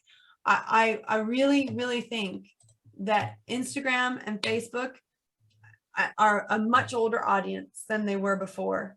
And so if you're trying to work with young people, you're going to want to go on TikTok. Now, let me show you one person that I think is doing TikTok really well with young people. I'm just going to try and, sorry, I've got to verify myself. Otherwise it won't let me join on TikTok. So let me just pull up. I'm just going to look at who I'm following. I thought this guy was genius. And I was really impressed with what he was doing. Let me just see if I can find him again. Mark Tilbury. So this is an example of someone that I think on TikTok is doing a great job. So he teaches teenagers about money. Like that's his whole thing. And he's a CEO. But what he's doing really well that I just love, he's doing these little sketches. So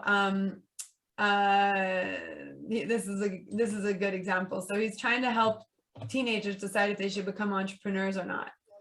Well, you could go the academic way, add value to a business, or create your own job. That's great, but what should I do? Just make a choice.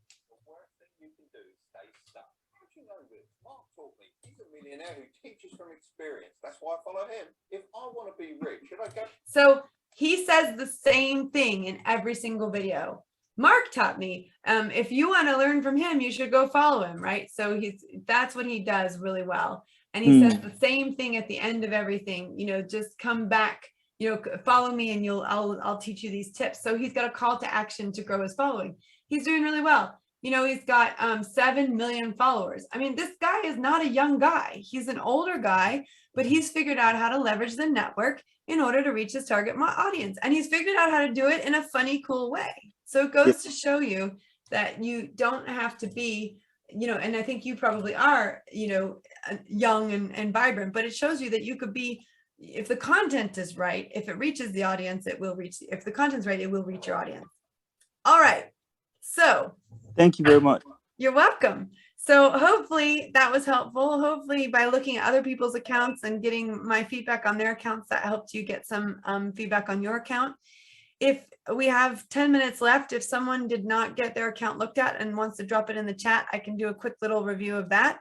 Otherwise, I just want to say thank you for showing up, for playing full out, for participating. And if you can tell me the #1 thing that you're going to take away from today in the chat, that would be awesome. I would love to get your feedback so that I can improve this presentation in case I get invited to do it again somewhere else. And I want to say thank you to Link Up and to Jules for thinking about me and inviting me to come along. I so appreciate that.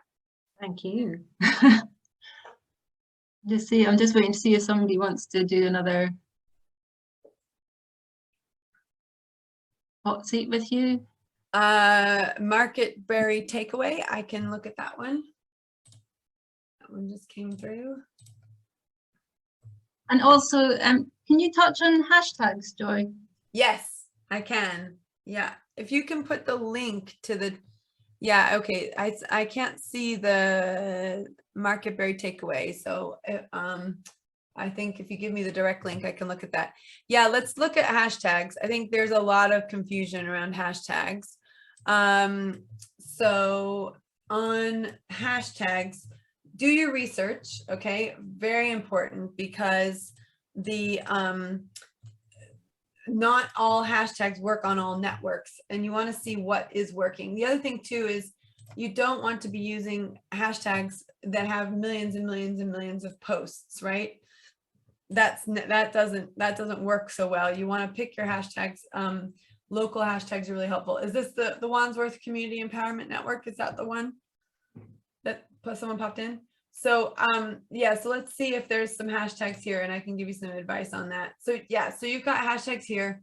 So if I just pull these some of these hashtags up, what a lot of people do is they won't look at the hashtags before they use them, and that can cause problems. So it's just looking at the hashtags and saying, okay, there's 16 million posts. That means it's probably not going to help. That's too big. When you have a following that's when you have a following of less than 1,000, you want to be targeting hashtags that are in the, you know, maybe 5,000 to 10,000 range. 16 million is going to be way too big, and you'll just get lost, because as you can see, these posts are, you know, they've got a lot more likes and things like that, and they're going to be a lot more engaging. But also, you can see a lot of people are using this, and it's just not an effective hashtag anymore at all. But also, you know, look through what's going in there. What are they going to see if they go in there? It might not be appropriate, right? Like that might not be appropriate at all for what you're trying to do. So it's something like I noticed, you know, when we were first starting to post, we used the hashtag Girls Night Out. And then I actually went and looked at the hashtag Girls Night Out, and I was like, oh, we don't want to use that hashtag. So definitely look at your hashtags. Now this one looks more relevant. Like this one definitely looks more relevant. So that's that, and it's got a much smaller group. So the likelihood it's going to be seen on that is much higher. This one's also got fewer, which is good as well. So you've got some feedback there that's also good. I just think these are very big hashtags. So if you can find hashtags that are a little bit smaller, that might really benefit you. Or even more, the other thing too, because you're local, the Wandsworth Community Empowerment Network, I would do some research. What are all the hashtags being used in Wandsworth? Because you're going to reach more people in Wandsworth if you use Wandsworth specific hashtags. That's another side of it. That I would think about. And then these other ones are, you know, again, this is smaller, and this is a bit big, but it is at least an area in London, so that's really useful. But these are going to be better ones for you. You can see in your statistics which hashtags are working and not working, or if there was any traffic, not necessarily which hashtags were working or not working, but you can see if there's any traffic that's been driven to your site because of that. I would replace your highlights with words instead of emojis. I think the emojis are great for identifying iconically what's going on, but I think try and put some words in there to go along with the emojis, because this area is best for emojis. This area is best for text. And I think you've got you could just add a few emojis around community there. That would be great. Now you've got Linktree, which is a perfect example, because I was just talking about Linktree. So you've got Linktree set up, and you're looking at it, and you've got your, you know, your Act Now stuff. So this is really well done, and you've got all your other links to your other socials. So I would just be looking at your stats, what's working, what's not working. If people are clicking on certain things or not clicking on others, that'll help you out. And again, you know, broadcast, community. What does better? Community, always, right? So just be aware of that. And what am I going to say to you? Right now, these two, they're spam. So you want to remove those comments and get them out of there, because you don't want people to think that it's okay to put spam on there. But let's look at this one. So again, you can reply with an emoji, you know, just acknowledge it and reply with an emoji, right? And then I would be thinking about changing your call to action.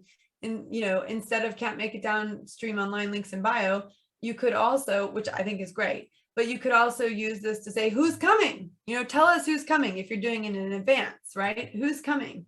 But this is a great example. You've got a video and people are looking at it and you've got 72 likes on it. Now, could you make the video portrait rather than landscape? That would probably be a good idea on Instagram because portrait does it better. Could you make it less than a minute and turn it into a reel and get it in front of more people? Yes, right. So those are the things that will help you with that. But I would be looking at what's getting comments versus what's not getting comments. So again, you're going to get this stuff. It's like not helpful. So just delete it, remove it, get it out of there, mark it as spam if you want to. And then here's a perfect example of, people make a difference. Like people will react. I would be using the size matters cheat sheet. I would be doing square images or portrait images because they'll work better than landscape images. That's something to think about. You don't have hashtags here. That's a great opportunity to use hashtags for all, because this is a local event and you can use, like if this is in a park, there's probably a hashtag for that park. So that's a great opportunity to find the hashtag for that park and use the hashtag for that park. You can also use the location feature. So on posts, you can actually put a location on the post.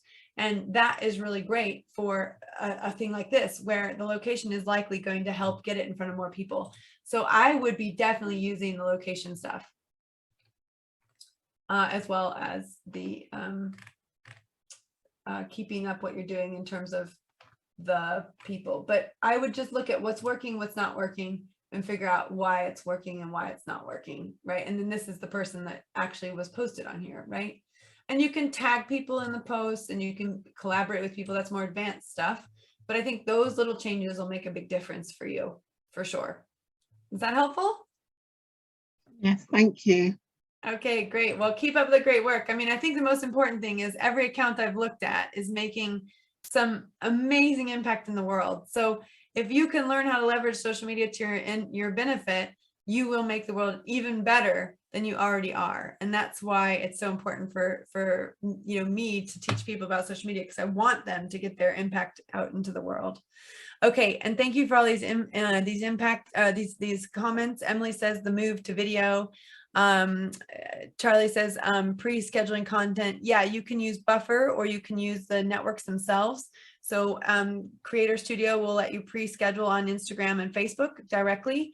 And Emily says she can't pinpoint one, but she says engagement over broadcast is really important. That's great. And Leonie said start experimenting with social media. Absolutely. Carol says, thanks so much for the new ideas and a different perspective. Key idea, engagement, not broadcast. So that hit home for a lot of people today. And then do I think Buffer is better than Hootsuite? It's cheaper. That's why I like it. For people who want a cheaper option, typically Buffer is cheaper. It doesn't have as many of the bells and whistles. And then also the huge importance of engagement and the need to embrace video and not to keep making excuses not to. Yeah, that's so true. And yes, Risha, I think there is a recording of this coming to you if you want to go back and relearn it and revisit it. And I think that's it for me. Well, thank you so much, Joy. And thank you for having me here. I'm trying to get this to present now and it's not working. Classic. Hello. Are you doing it, Kit? I'm really confused. I thought that was me. Okay, so thank you very much to Joy. That was amazing. I really hope that everybody found something useful to take away from it. I certainly did. Lots of things for us to go away and apply to our stuff. And if you feel like there's a gap in your social, if you don't have the capacity to do it, it is something definitely that we've got a whole pool of professionals and a lot in the field of social media and digital marketing who could easily come in and help do a project with you. So if that is of interest, then you can pop that in the feedback form. So I've put the feedback form link is in the chat. Your feedback is hugely important and helpful for us because it means that we can do better with our events and make sure that we're doing the right thing to help support you. We're doing this completely to support you guys. That's what we're here for. So that's it from us today. Joy, that was brilliant. Thank you so much for giving us your time and some. And doing all the hot seats. I think that was really beneficial just to see what you were saying and putting it into action. We've got a couple of links, email addresses up there. One's for me. If you've got any topics you want us to cover in future events, feel free to email me, and you can find our events on our website. And Will is part of the skilled volunteering team who can help with any potential projects you might have.